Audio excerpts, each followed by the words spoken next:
Hey everybody, Economic Ninja here. We're talking today about the, not payroll miss, but we're going to talk about what sectors of employment gained or lost jobs. And we're seeing these numbers coming out, and I think they're a little deceiving because Wall Street, it's one of those situations where bad news is good news these days. And I want to talk about that. If you're considering changing careers, honestly, I believe this is the greatest opportunity in your life ever to change careers, but that's not advice, but I want to give you some thoughts, okay? So we're going to skip through this past part, and it's entitled Who's Hiring and Who's Firing in December.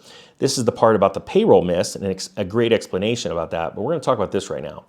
These different sectors. Employment in leisure and hospitality continued to trend up in December.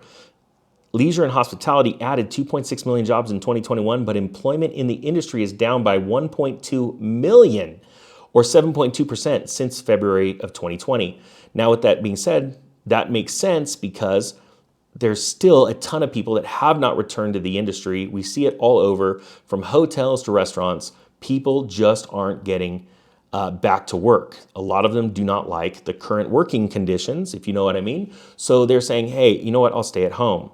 So this is a great example of like people going, yeah, people are getting to work. This is great. And there's all this euphoria in the stock market, but you look at the truth, it's still really down, okay?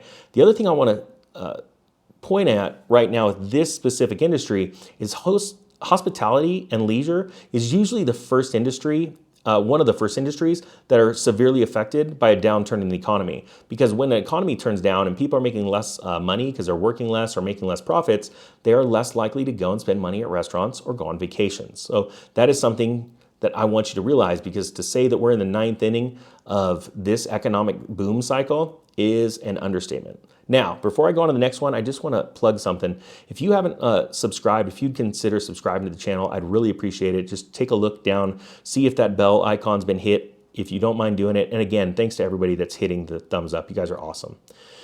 All right, next one. Employment in professional and business services continued its upward trend in December, adding 43,000 jobs. It says month over month, job gains occurred in computer systems design, relative services, architectural and engineering services, and in scientific research and development services.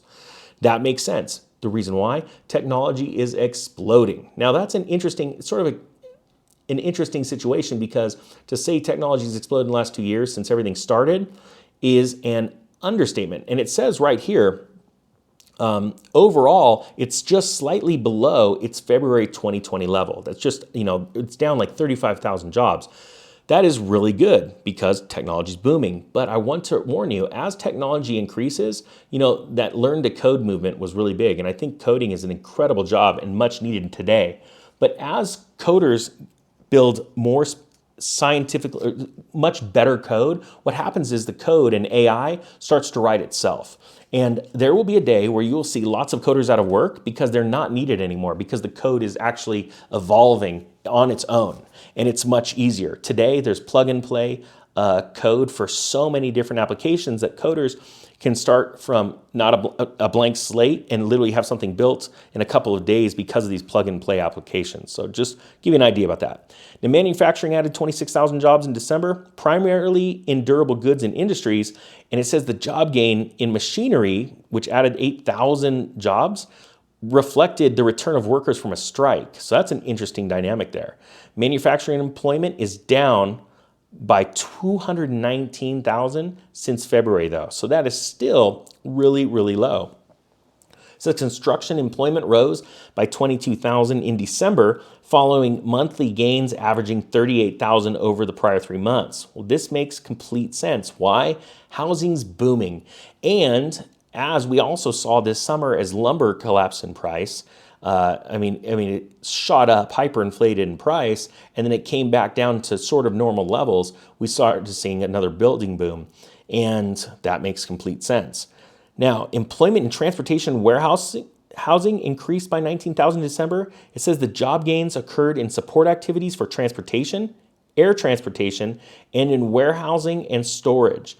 Employment in couriers and messengers was essentially unchanged since February 2020. Employment in transportation and warehousing is up by 218,000, reflecting job growth in couriers and messengers.